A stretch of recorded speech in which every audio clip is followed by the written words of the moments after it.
Hello दोस्तों, स्वागत है आपका फिर से इस नए वीडियो में। आज की इस वीडियो में हम लोग समझने वाले हैं डीएनए की संरचना। देखिए, ये बायोलॉजी का सबसे बहुत ही ज़्यादा महत्वपूर्ण चैप्टर है या बहुत महत्वपूर्ण ये टॉपिक है हमारी, जो कि डीएनए की संरचना है। हम कह सकते हैं कि बायोलॉजी की जो शुरुआत होती है वो डीएनए से ही शुरुआत होती है, ये हमें ध्यान रखना है। पहली बात हम बात करते हैं कि डीएनए है क्या। तो डीएनए जो है एक आनुवांशिक पदार्थ है। पहली बात ये ध्यान रखिएगा कि डीएनए एक आनुवांशिक पदार्थ है जो एक पीढ़ी से दूसरी पीढ़ी में स्थानांतरित होता है। सीधी सी बात, अगर हम अपने शब्दों में बात करें कि डीएनए क्या चीज़ है, तो हमारे मम्मी और हमारे पापा से हमें जो मिलता है वही है डीएनए। बात यहीं तक नहीं खत्म होती, यहाँ तक कि जितने भी ऑर्गेनिज्म है पूरे इस अर्थ पर, जितने भी जीव हैं, उन सारे जीवों का डीएनए ही एक आनुवंशिक पदार्थ होता है जो उनके माता पिता से उनको प्राप्त होता है। शुरुआत में हमें अपनी माता और पिता से केवल दो ही चीज़ें प्राप्त होती हैं, एक तो शुक्राणु और एक होता है अंडाणु, जो कि फ्यूज होता है। फ्यूज होने के बाद जो एक कोशिका बनती है वो कोशिका नहीं बनती, पहले केंद्रक ही बनता है, मतलब पहले डीएनए ही बनता है। और जब डीएनए बन जाता है तो उस डीएनए की वजह से एक कोशिका बनती है और उस एक कोशिका की वजह से बहुत सारी कोशिकाएं बनती हैं और बहुत सारी कोशिकाओं से हम जैसे जीवों का निर्माण होता है, जैसे पेड़ पौधों आदि का निर्माण होता है। लेकिन डीएनए को छोड़ करके कुछ और भी आनुवंशिक पदार्थ होते हैं जो कि उनके माता पिता से उनको प्राप्त होते हैं। लेकिन वो जो जीव होते हैं वो बड़े ही सूक्ष्म जीव होते हैं जिन्हें हम लोग वायरस का नाम देते हैं। वायरस में जो आनुवंशिक पदार्थ होता है वो आरएनए होता है, बाकी सभी जीवों में डीएनए ही आनुवंशिक पदार्थ होता है। पहली बात हमें ये भी ध्यान रखना है कि जो हम पढ़ने चल रहे हैं डीएनए के बारे में, हम समझने वाले हैं, ये कोई बड़ी चीज़ नहीं है। दिखता तो भले ही डीएनए की संरचना बड़ी सी दिखती है, लेकिन अगर हम माइक्रोस्कोप से भी देखें तो ये नहीं दिखता हमें इस तरीके की संरचना। हमें इलेक्ट्रॉन सूक्ष्मदर्शी की मदद से भी अगर देखें तब भी ये प्रॉब्लम होती है देखने के लिए। लेकिन ये पूरी संरचना जो बना करके दिया था, ये दिया था हमारे साइंटिस्ट जो थे, वो एक थे वाटसन और दूसरे थे क्रिक। वाटसन का पूरा नाम था जेम्स वाटसन और क्रिक का पूरा नाम था फ्रांसिस क्रिक। इनके साथ में और भी साइंटिस्ट थे, जैसे विल्किंस थे, चारगाफ थे, ऐसे ही जैसे डॉक्टर हरगोविंद खुराना वगैरह जो साइंटिस्ट थे वो आगे भी आकर के काम इसमें अपना योगदान दिया था। लेकिन मुख्य रूप से जो दो साइंटिस्ट के नाम में याद रखना है वो है एक हमारे क्या नाम है उनका, वाटसन का, और दूसरा नाम है क्रिक का। इन्होंने जो अपना मॉडल प्रस्तुत किया था, ये डीएनए जो बना करके दिया था, ये संरचना बनाई थी, अपने कमरे में बना करके दिया था। और ये संरचना 1953 में बनाया था इन्होंने, 1953 ईस्वी में ये संरचना बना करके दी थी।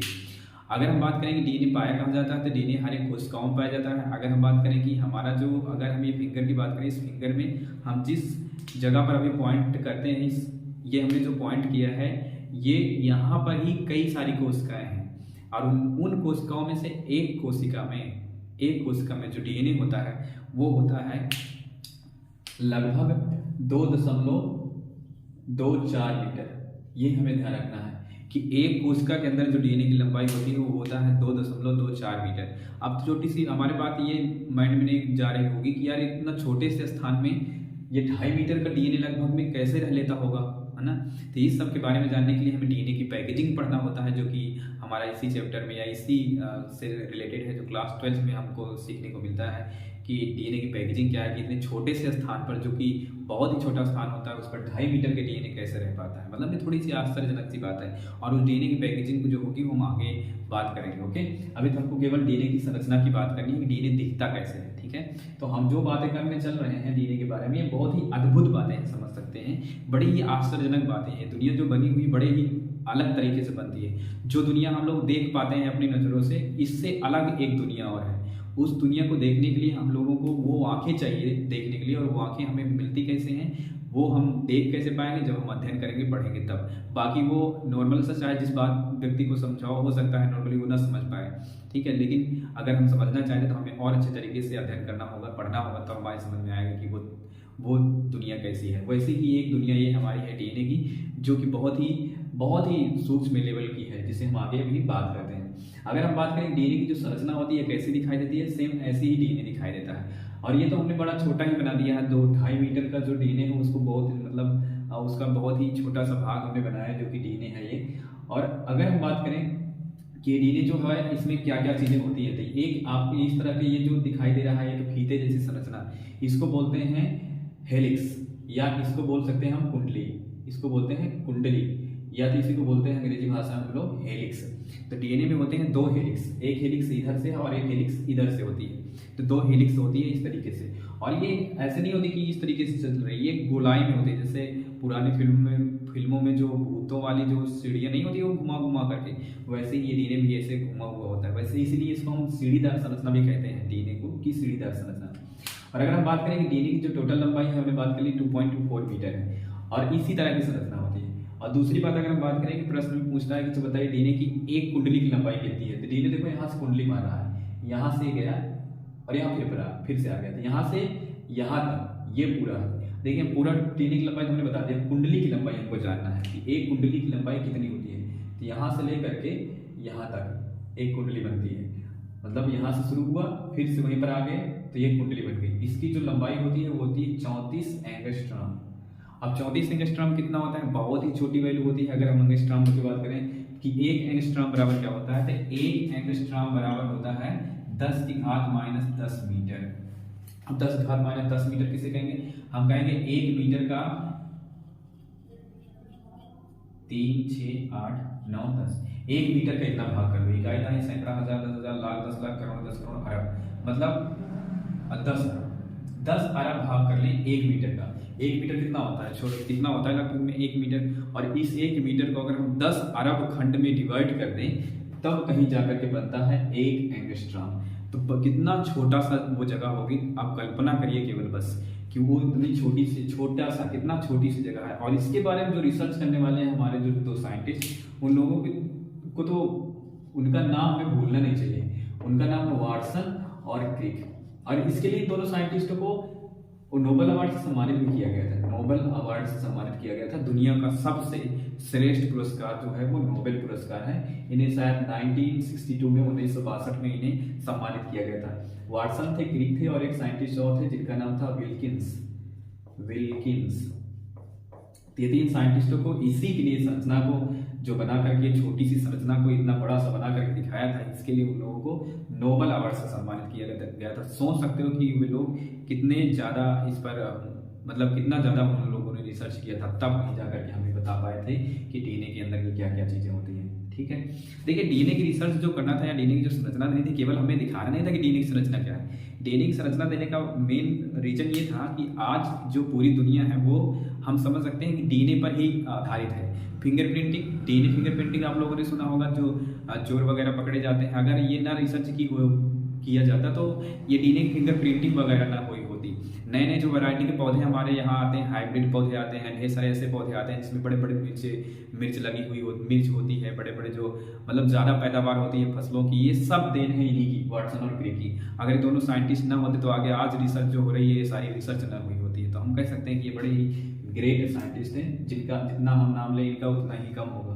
आई बात समझ में। और हमें ये भी समझना चाहिए कि इनका योगदान इतना ज़्यादा है कि आज अगर ये लोग ना होते तो आज हम लोग जो आसानी से हम लोग को भोजन मिल रहा है खाने पीने के लिए, ये भी मुश्किल से मिलता होता, क्योंकि क्षेत्रफल तो धीरे धीरे कम होता जा रहा है ना, और जो जनसंख्या है वो बढ़ती जा रही है। तो कम क्षेत्र में ज़्यादा उगाना है हमें, तो ज़्यादा वर्क करना पड़ेगा। उसके लिए हम डीएनए में चेंजिंग कर सकते हैं। चलिए देखिए हम बात कर लेते हैं। देखिए डीएनए पर होता क्या है, तो डीएनए की हम बात करें तो डीएनए के छोटे छोटे खंडों को डिवाइड कर लेंगे अगर हम, तो डीएनए पर सारे हमारे लक्षण होते हैं। जैसे हम बात करें कि जब हमें अपनी मम्मी और पापा से हमें क्या मिला था, केवल एक मान लो चलो कोशिका मिली थी, तो सेम टू सेम केवल ऐसी ही एक कोशिका थी, गोल गोल छोटी सी, बहुत ही छोटी। इसकी जो लंबाई चौड़ाई व्यास इसका था वही 10⁻⁹ या -10 मीटर के हेरफेर में था। तो होता है कोशिका की लंबाई, केंद्रक की लंबाई जो थोड़ी सी भी मतलब केंद्रक का जो व्यास होता है वो होता है 10⁻⁻10 मीटर, और जो कोशिका का व्यास होता है 10⁻⁹ मीटर होता है, मतलब बहुत ही छोटा होता है।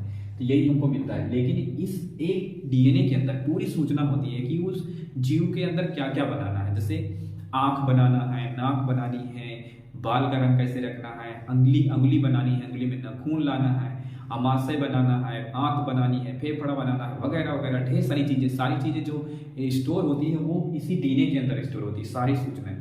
तो इसके लिए इस पर रिसर्च करना बहुत ज़्यादा जरूरी हो गया था और रिसर्च भी किया गया था। तब इससे पता चला था कि अच्छा इस भाग में ये इससे ये बनता है। जैसे मान लो ये पूरा डीएनए है, इसका ये इतना भाग से ये आंख बनती है, इतने भाग से ये बनता है, इतने भाग से। और ये जो दिखाई दे रही है ये डंडे टाइप का दिखाई दे रहा है आप लोगों को, ये डंडा नहीं है, इसको नाइट्रोजनस क्षारक बोलते हैं। नाइट्रोजिनस क्षारक बोलते हैं। ओके, अब नाइट्रोजनस क्षारक की बात कर लें। नाइट्रोजनस क्षारक की टोटल कितने होते हैं नाइट्रोजनस क्षारक में, तो यही 2.5 मीटर डीएनए के अंदर नाइट्रोजनस क्षारक की जो संख्या है, ये जान करके आप लोग को थोड़ा सा ताज्जुब होगा। इसकी संख्या है 3 × 10⁹ है बस समझ में। 3 × 10⁹ कितना होता है, 3 के आगे 1 2 3 4 5 6 7 8 9, इकाई दहाई सैकड़ा हजार 10,000 लाख 10 लाख करोड़ 10 करोड़ अरब, यानी 3 अरब ये नाइट्रोजनस क्षारक के समूह होते हैं। और यही 3 अरब जो नाइट्रोजनस क्षारक के समूह होते हैं, यही लक्षण दिखाते हैं जिन्हें हम जीन के नाम से भी जानते हैं। जीन से ही लक्षण दिखाई देता है। जीन क्या चीज है, ये नाइट्रोजनस क्षारकों के समूह है। कभी कभी नाइट्रोजनस क्षारक के समूह 3000 हो गए, कभी 3500 हो गया, और भी हो गया, जैसे हम करोड़ तक भी गया है, यहाँ तक कि 2.4 करोड़ नाइट्रोजनस क्षारक मिल करके एक जीन का निर्माण भी किए हैं, मतलब इतना तक गया है। तो इतनी ज्यादा मतलब हम कह सकते हैं कि नाइट्रोजनस क्षारक जो होते हैं ये काम करते हैं। ठीक है, तो हम बात कर रहे थे कहाँ पर, हम बात कर रहे थे डीएनए की जो एक कुंडली की लंबाई वो कितनी होती है, तो होती है 34 एंगस्ट्रॉम। ओके, अब अगर हम बात करें कि 34 एंगस्ट्रॉम होती है,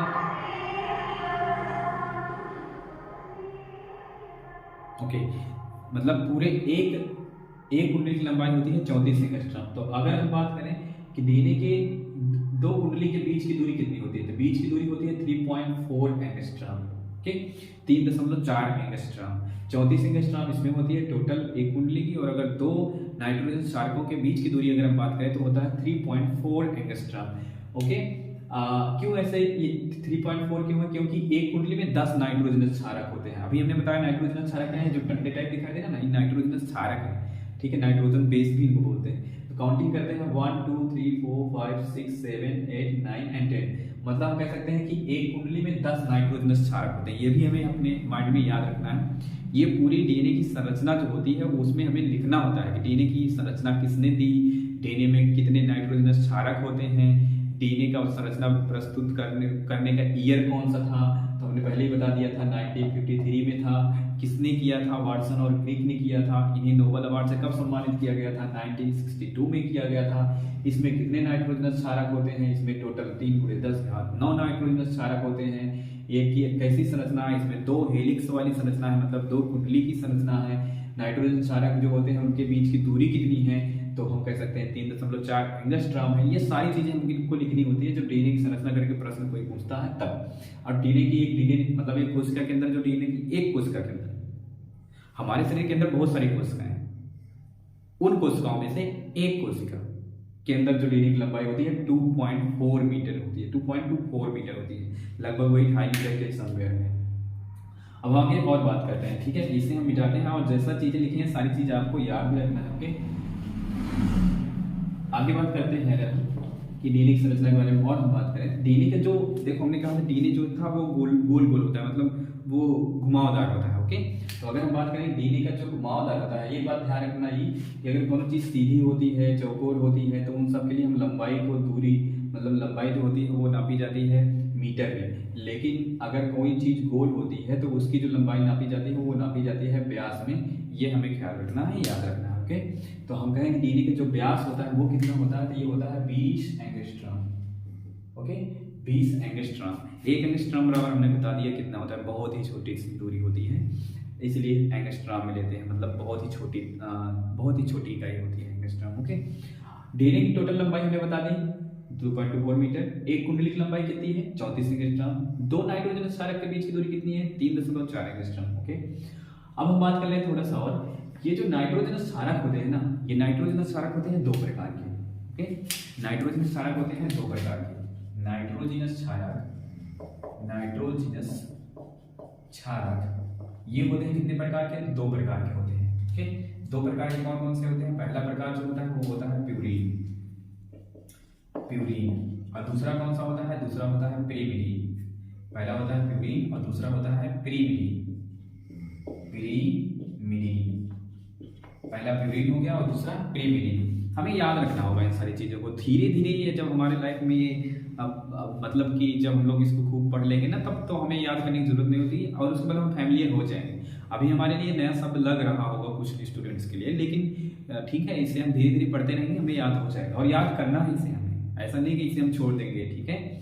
अगर हम प्यूरीन की बात करें तो प्यूरीन में कौन कौन से आते हैं, तो शॉर्ट फॉर्म में तो एटी कहते हैं, ओके। लेकिन शॉर्ट फॉर्म में बोलते हैं ए जी। ए का मतलब होता है, ए का मतलब होता है एडेनिन। हम इंग्लिश नहीं हिंदी में लिखते हैं, वैसे सारी भाषाएं जो लिख रहे हैं सारा इंग्लिश ही है। एडेनिन बोलते हैं और जी को बोलते हैं ग्वानिन, ओके। एडेनिन और ग्वानिन ये तो हमारे क्या हो गए, प्यूरिन में आते हैं। प्रीमिडिन में कौन आता है, एक आता है साइटोसिन। साइटोसिन को हम सी से लिखते हैं, जिसको हम बोलते हैं साइटोसिन। और एक आता है टी से, जिसे हम लोग बोलते हैं थायमिन। और एक आता है यू से, जिसे हम लोग बोलते हैं यूरेसिल। ओके। ये तीन हमारे तीन हमारे प्रीमिडिन्स हैं। एक है साइटोसिन और एक है थायमिन और एक है यूरेसिल। ये भी हमें ध्यान रखना है, ओके। अब ये जो नाइट्रोजनस क्षारक होते हैं जो दो प्रकार के हमने दिखाया, तो हमेशा ये ध्यान रखना है कि प्यूरीन जो होता है वो जुड़ा हुआ होता है प्रीमिडिन से। प्यूरीन जुड़ा हुआ होता है किससे, प्रीमिडिन से। अब प्यूरीन में प्रीमिडिन कैसा, मतलब हम कहें कि जो एडेनिन है, एडेनिन वो जुड़ा होता है किससे, तो ये जुड़ा होता है थायमिन से, ओके। और जो ग्वानिन है ये जुड़ा होता है साइटोसिन से, ये ध्यान रखिएगा। और एडेनिन और थायमिन के बीच में डबल हाइड्रोजन बंध होते हैं, ओके। और साइटोसिन और ग्वानिन के बीच में ट्रिपल हाइड्रोजन बंध होते हैं, ये भी हमें ध्यान रखना है। ये हाइड्रोजन बंध क्या होती है, तो हम कह सकते हैं कि जैसे यहाँ पर हमने एक डंडा पूरा बना दिया है, डंडा मतलब नाइट्रोजन क्षारक। तो इसमें क्या होता है, इस तरीके की संरचना नहीं होती। इस तरीके से तो हमने केवल एक संरचना बना के दिखा दी है कि इसी तरह का दिखता है, लेकिन दरअसल कुछ और ही संरचना अभी मैं दिखाने जा रहा हूँ कि वो मॉलिक्यूल संरचना इसकी क्या होती है। आणविक संरचना भी मैं यहाँ पर भी दिखाता हूँ आप लोगों को, लेकिन पहले यहाँ पर समझिए। यहाँ पर देखिए ये जो जुड़ा हुआ है, एक तरफ अगर एडेनिन होगा तो दूसरी तरफ होगा थायमिन, और अगर एक तरफ होगा ग्वानिन तो दूसरी तरफ होगा साइटोसिन। एक तरफ अगर थायमिन है तो दूसरी तरफ होगा एडेनिन, एक तरफ अगर ग्वानिन है तो एक तरफ होगा साइटोसिन। मैंने कहने का मतलब समझ में आ रहा है कि एक तरफ एडेनिन होता है तो दूसरी तरफ थायमिन, और एक तरफ ग्वानिन होता है तो दूसरी तरफ साइटोसिन। अभी ये भी ध्यान रखना है कि ट्रिपल बॉन्ड और डबल बॉन्ड से ये दोनों आपस में जुड़े हुए होते हैं, ठीक है। अगर हम बात करें और थोड़ी सी इसके बारे में, तो ये सारी चीज याद रखना। नाइट्रोजन क्षारक होते हैं दो प्रकार के, प्यूरीन और प्रीमिडिन। प्यूरीन में कौन कौन से आते हैं, एडेनिन और ग्वानिन होता है। प्रीमिडिन में कौन होता है, साइटोसिन, थायमिन और यूरेसिल। हमने पहले ही बता दिया कि जो नया देख रहा होगा इस वीडियो को, उसके लिए अपरिचित सा लगेगा, लेकिन इसे हम कई बार जब रिवाइज करेंगे तो हमारे लिए परिचित हो जाएगा। मतलब हमें लगेगा कि हाँ हम लोग इसके बारे में, लेकिन हमें याद करना इस सब के बारे में, ये ध्यान रखिएगा, ओके।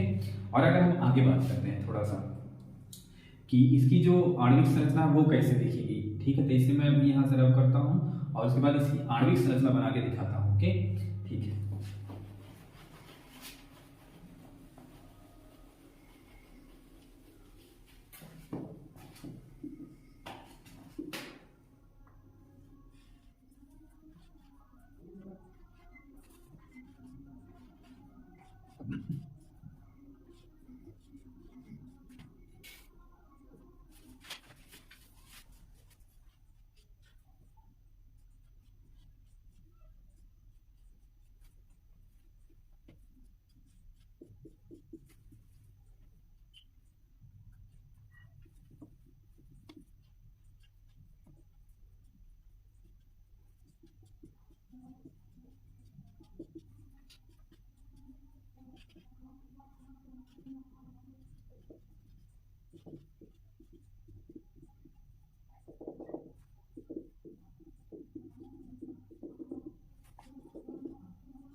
ओके, आगे हम यहाँ पर कि देखिए ये वाली जो संरचना हमारी बनी है इसको हम बोलते हैं डीएनए की आणविक संरचना, ओके। आणविक संरचना, आणविक संरचना। अब डीएनए की जो आणविक संरचना है इस संरचना को ध्यान से देखिए, ये जो चीजें हैं यही चीज यहाँ पर है, लेकिन ये जो संरचना बनी हुई है ये वाली संरचना को हम दूर से देखने पर हमको लगता है, लेकिन अगर हम जूम करते जाएं मतलब उसमें और ज्यादा हम सूक्ष्मदर्शी को जूम करेंगे तब हमको जाकर के ये दिखेगा। और यही वाली संरचना जो ये वाली संरचना थी ये बनाया था वाटसन और क्रिक ने, बाद में ये वाली भी संरचना को बनाया था वाटसन और क्रिक ने, दोनों संरचनाओं को बना करके दिया था। अगर हम यहाँ पर देख रहे हैं तो जो मेन अच्छा जो इसमें क्या दिख रहा है, तो ये डीएनए बना हुआ है, देखो इसमें क्या क्या चीज़ है, ये तो हमें दिख रहा है 1 2 3 जितने मोड़ है वहाँ पर कार्बन होंगे, 1 कार्बन 2 कार्बन 3 कार्बन 4 कार्बन और 1 कार्बन यहाँ, तो 5 है। तो पेंटोज शर्करा इसको बोलते हैं, पेंटोज शर्करा, पेंटोज शर्करा पहली बात। और दूसरा चीज अगर हमें ये पूरी जो संरचना बनी है पेंटोज शर्करा की बनी है, यहाँ पर CH2 का समूह जुड़ा हुआ है, CH2 का समूह जुड़ा है, हर जगह पर देखो CH2 जुड़ा हुआ है, ठीक है। अगर हम बात करें, देखो यहाँ पर थोड़ा समझिए, ये जो एक नाइट्रोजनस क्षारक है यहाँ पर दिख रहा है, एक नाइट्रोजनस क्षारक है यहाँ से लेकर के यहाँ तक। अगर इसको हम थोड़ा सा बड़ा करके दूसरे कलर से दिखाते हैं, जैसे मान लो कि यहाँ से लेकर के यहाँ तक, यहाँ छोड़ो, यहाँ से बात करते हैं, ये जो भाग है ई वाले को अगर हम जूम करके देखें इतने भाग को ही, तो ये इस तरह से दिखाएगा, ये वाला पूरा भाग दिखेगा यहाँ से लेकर के यहाँ तक। आ रहा है समझ में? देखिए जैसे हम कहें कि यहाँ पर ये जो जुड़ा हुआ है, ये वाली पार्ट जो है यहाँ से यहाँ तक जो पट्टी टाइप की दिख रही है वो ये है, ये वाली संरचना है, और इधर वाला जो पट्टी दिख रहा है वो ये वाली संरचना है। और ये अगर ये डाना की बात करें, मतलब ये नाइट्रोजनस क्षारक की बात करें, तो ये नाइट्रोजनस क्षारक ये यहाँ पर जुड़ा हुआ होता है, मतलब ये दोनों आपस में जुड़े हुए होते हैं। यहाँ पर OH समूह को हटा देते हैं और हटा करके ये हम लिख देते हैं कि ये यहाँ पर है एडेनिन और यहाँ पर हमारा थायमिन, और दोनों आपस में जुड़ गए हैं। कितने बंध से जुड़ेंगे? डबल बंध से जुड़ेंगे। वैसे ही अगर हम दूसरे वाले नाइट्रोजनस क्षारक की बात करें तो वो किस तरह से दिखते हैं, तो यहाँ पर भी हम इसे हटा देते हैं, हटा करके यहाँ पर लगा देते हैं ग्वानिन और यहाँ लगा देते हैं साइटोसिन, तो ये ट्रिपल बंध से जुड़ेगा। देखिए कुछ भी रख सकते हो, ऐसा नहीं कि हम एटी रख रहे हैं तो तुम कुछ भी रख दो। यहाँ पर अगर हम थायमिन रख देते हैं तो यहाँ पर क्या होगा? एडेनिन। ध्यान रखना कि एक तरफ जो एडेनिन होगा दूसरी तरफ थायमिन होगा, ये दोनों डबल बंध से जुड़े हुए होंगे। तो ये सारी जो चीजें हैं यही है नाइट्रोजनस क्षारक, ग्वानिन और साइटोसिन, एडेनिन और थायमिन, ये जुड़े हुए होते हैं। और उसके बाद ये देखो पूरा एक दूसरे से जुड़ा हुआ है, ऐसा नहीं कि अलग है अलग है अलग है, ये सब जुड़े हुए हैं पूरा, मतलब हितेलाई संरचना जो बन रही है वो पूरा जुड़ा है। ये भी आपस में जुड़े हुए होते हैं। यहाँ से देखो ये जुड़ा हुआ होता है इससे, ये जुड़ा हुआ होता है इससे, और यहाँ पर देख सकते हैं ये वाला पार्ट जुड़ा हुआ होता है इससे, और ये वाला भाग यहाँ पर जुड़ा होता है। मतलब ये इधर से भी जुड़ा होते हैं आपस में, देखो ये सारे जुड़े हुए हैं, और इधर से भी आपस में जुड़े हुए होते हैं, ठीक है। ये नाइट्रोजन है, लेकिन ये किस बंध से जुड़ा होता है इसका नाम थोड़ा सा हमें ध्यान रखना है कि इसका नाम है फास्फोडाइएस्टर बंध, फास्फोडाइएस्टर बंध इसको बोलते हैं, फास्फोडाइएस्टर बंध। फास्फोडाइएस्टर बंध से ये दोनों जुड़े हुए हैं। कौन से कार्बन समूह पर जुड़ा होता है? तो कार्बन नंबर 5 का समूह जुड़ा होता है कार्बन नंबर 3 से। अब अगर हम बात करें कार्बन की नंबरिंग कैसे की जाती है, तो ये भी ध्यान रखो कि पहला नंबर ये है, दूसरा ये है, तीसरा ये है, चौथा ये है, और 5वां नंबर कार्बन यहाँ है।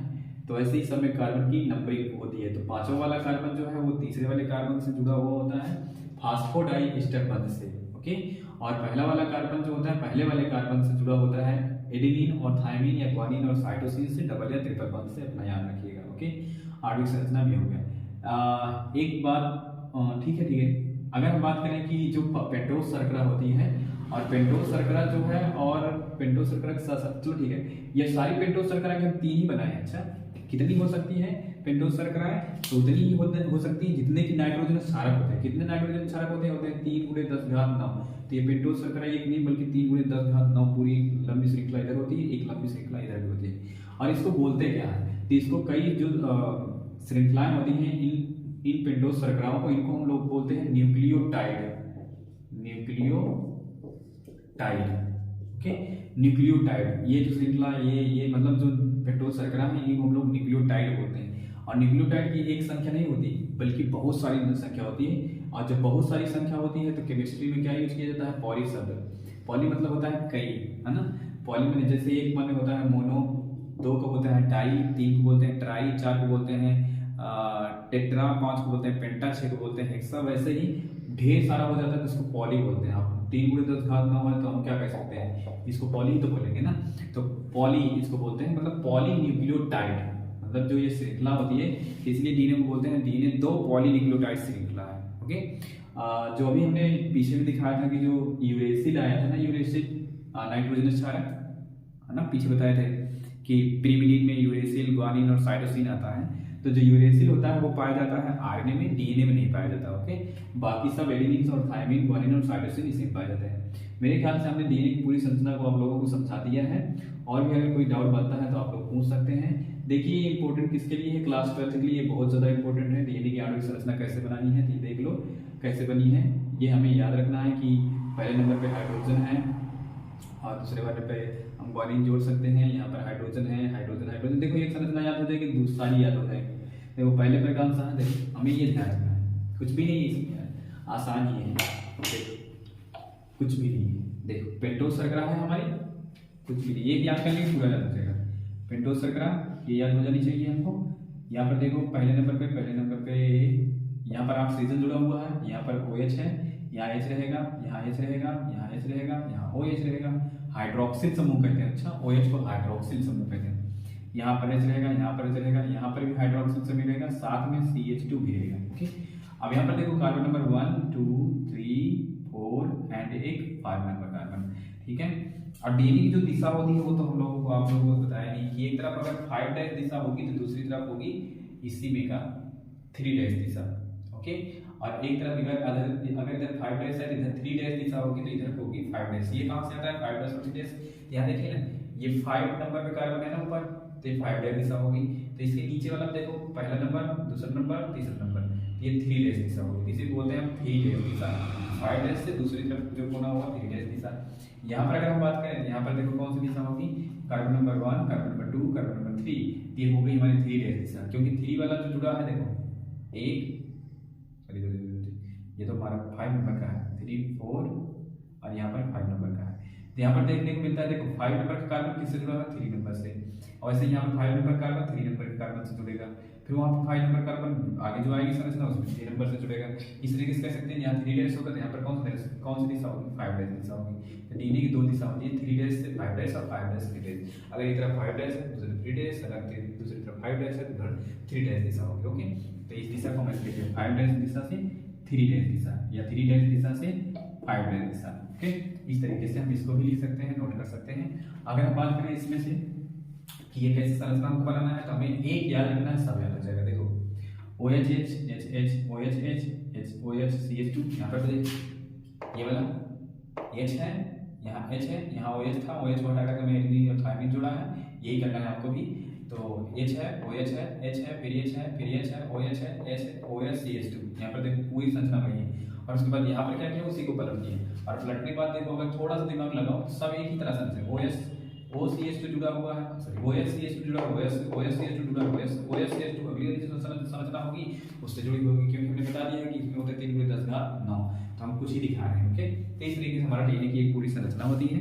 इसमें जो कुछ भी बाकी रह गया हो उसको हम आगे वाली वीडियो में बात कर लेंगे, ठीक है। तो डीएनए की अगर संरचना आती है तो जितना हमने बताया आप लोगों को इतना पूरा लिख देना है, लिखने के बाद ये दोनों संरचनाएं बना देनी है, इससे आप लोगों को पूरा आई थिंक नंबर मिल जाना चाहिए। ओके, और अगर कुछ रह जाता है तो हम आगे बात कर लेंगे। ओके, धन्यवाद।